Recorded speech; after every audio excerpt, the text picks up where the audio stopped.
Welcome back to the channel. Today we're going to cover how to make this rustic looking hem sign with some string art. Alright, let's get into it.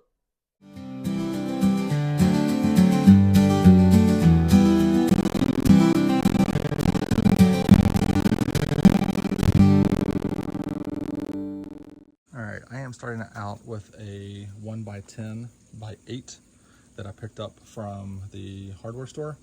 Now our hem that we print out from the internet is on a standard 8.5 by 11 inch piece of paper, but with the little print margin, the white border around it that we're going to end up cutting off, ends up being a little smaller than 8.5 by 11.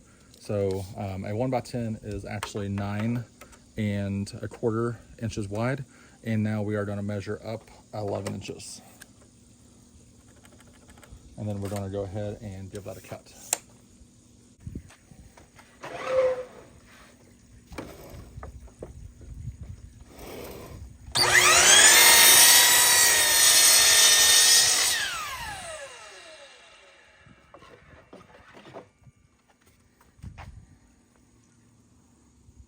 All right, just to dress that up a little bit, I am going to use my trim router here with a round over bit just to kind of round off the edges, give it a little bit nicer look.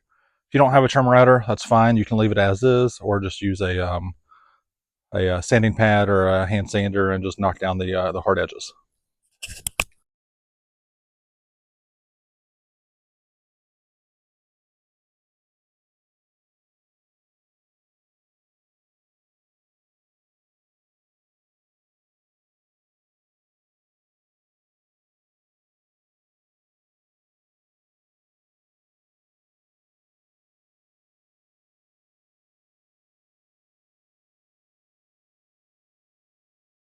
All right, now we're going to give it a quick sand, and I'm using 150 grit sandpaper, and that's what it looks like.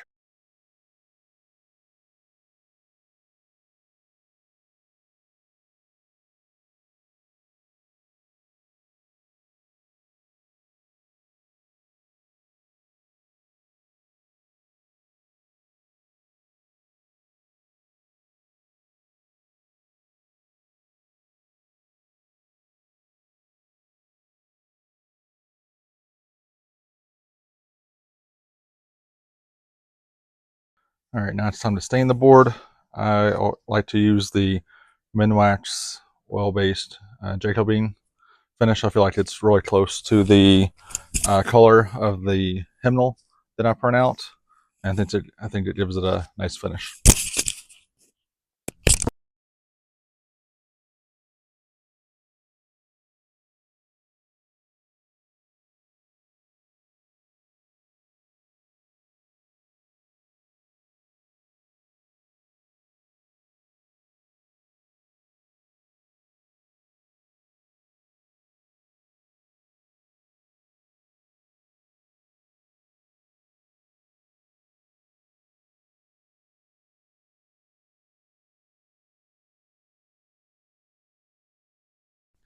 And I'm more worried about getting the sides more than the middle, just because the paper's going to cover up the majority of the middle here.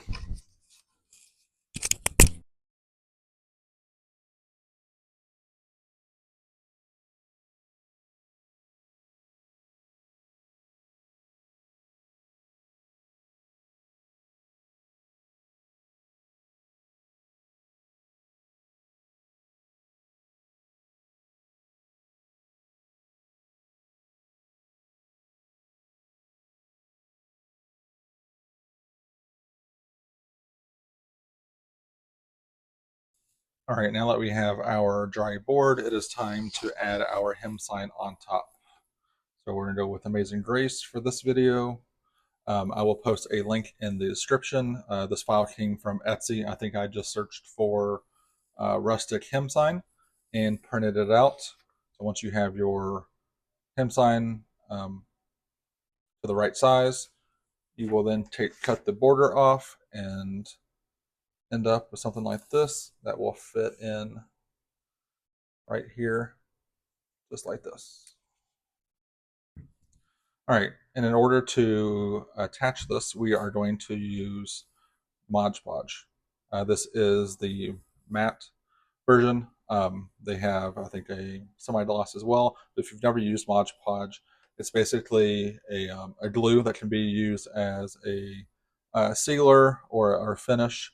It dries clear, and this is really really easy product to use. And then we're also going to be using a just a foam brush for this. All right, so let's go ahead and get started here. All right, first thing we're going to do is we're going to cover our board pretty liberally.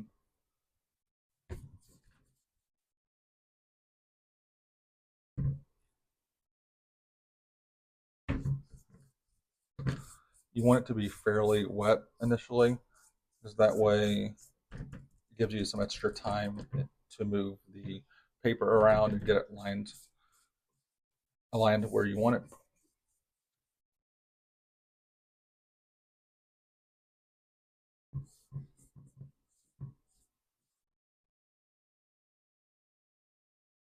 All right, that's good enough. Pick our sign here, and we will try to place it as best as we can in the middle. Oh, it's pretty good there. Go ahead and smooth it down and twist it a little bit or move it. And then we'll squeeze all the air pockets out of it. And then I like to come back and just kind of tap the edges here to get those kind of pushed down, add some extra glue on top of it so it doesn't want to peel, and then come through and kind of smooth it out.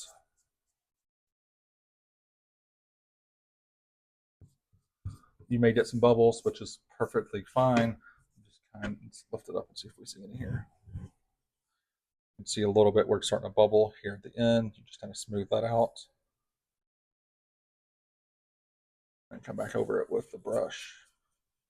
Get rid of those fingerprints. Then also, I like to go ahead and seal the sides as well. They'll give it a smoother finish. It won't be as rough. That's why we didn't sand down to a very high grit. I think we went to 150. So we're just going to cover all sides here. And this stuff dries pretty fast. It's maybe 10 to 15 minutes inside. It's even less outside right now. We're in middle of summer and it's 95 degrees outside. So it would just take maybe 2 or 3 minutes outside. All right, got it all covered. Check one more time for bubbles. Looks pretty good. All right, we will.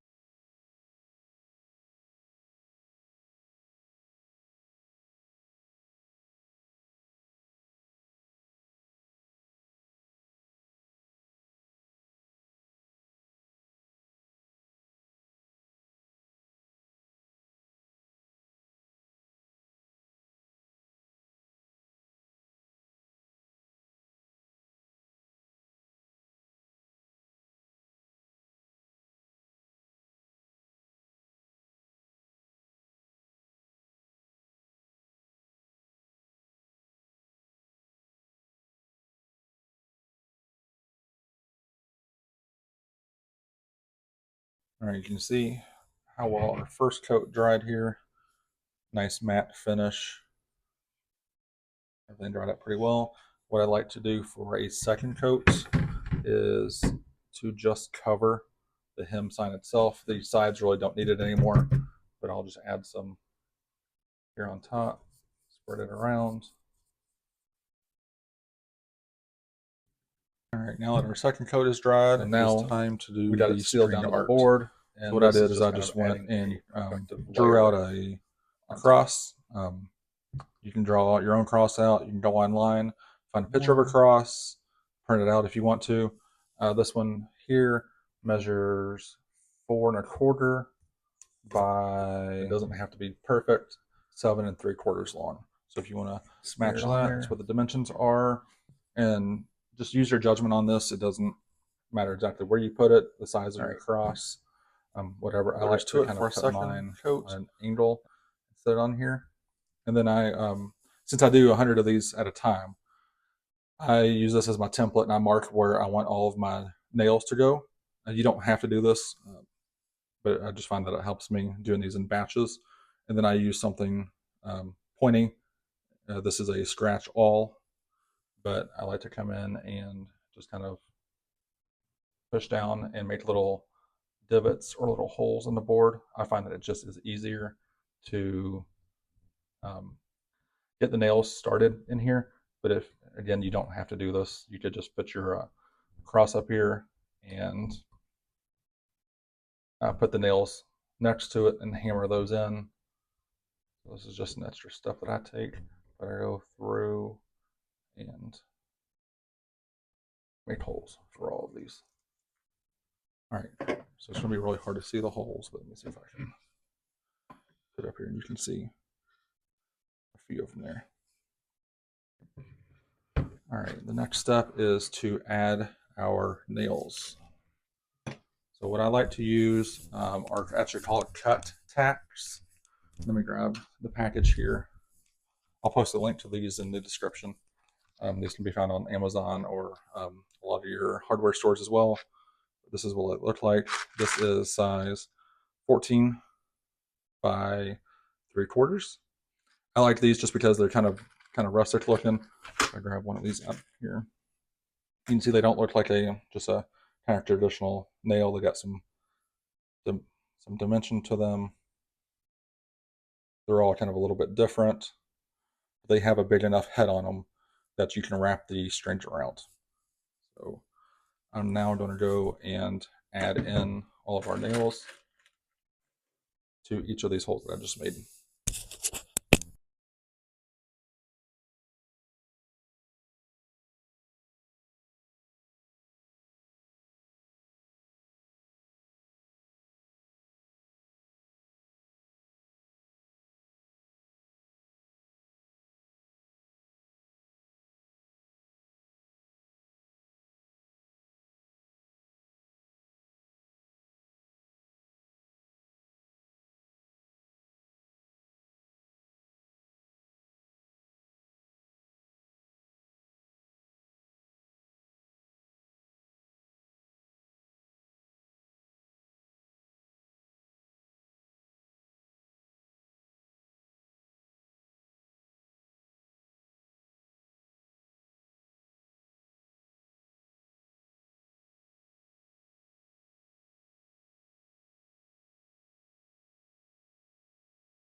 All right, I got all my nails in there.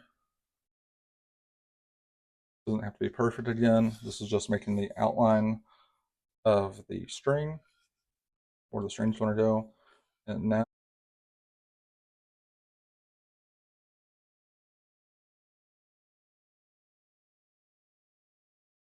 all right, so now it's time to add the string. I like to just use a heavy brown thread. I'll post a link to this as well. Just got this off Amazon. And like I said, I do a bunch of these at a time. I do about 100 at a time. But the way I like to do it is I kind of come in here, and this part can be a little time consuming, is just tie it to my nail here on the bottom, make a couple of knots. Since I've done so many of these, I kind of just have a routine that I go through. So I just tie that in there and cut off my excess. And I like to kind of weave this and doing diagonals. So I do two kind of passes all the way around. So if I'm on the outside of this one, I like to go on the inside, then outside, and just kind of do two passes of it diagonally. And as you do this more and more, it becomes easier, and you can do it a lot quicker here. So you can see it's starting to take some shape. I'll do 2 passes each direction.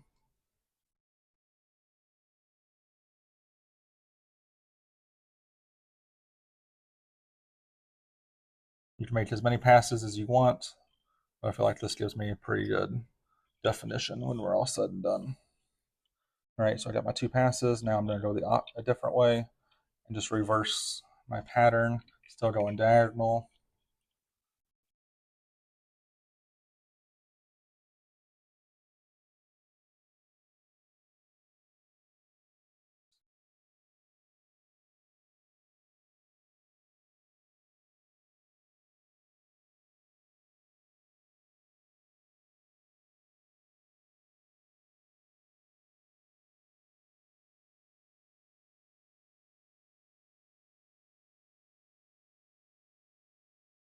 I'm going to slide around on me. All right, now that I've got the diagonals done, I like to just go around all the outside now, all the way around twice.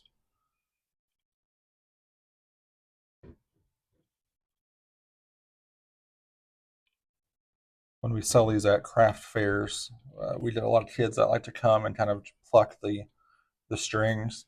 So I always like to make sure that I get these on tight and wrap them around a couple times just so that they kind of endure the kids that like to play with them.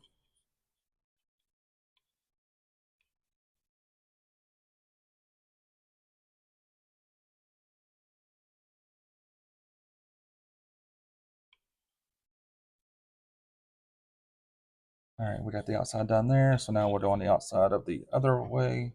Oops.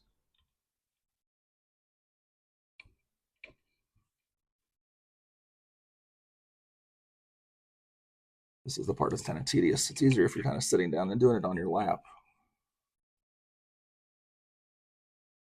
You see how as we kind of add more and more layers, it starts to give that cross more dimension. So we're on our last pass now.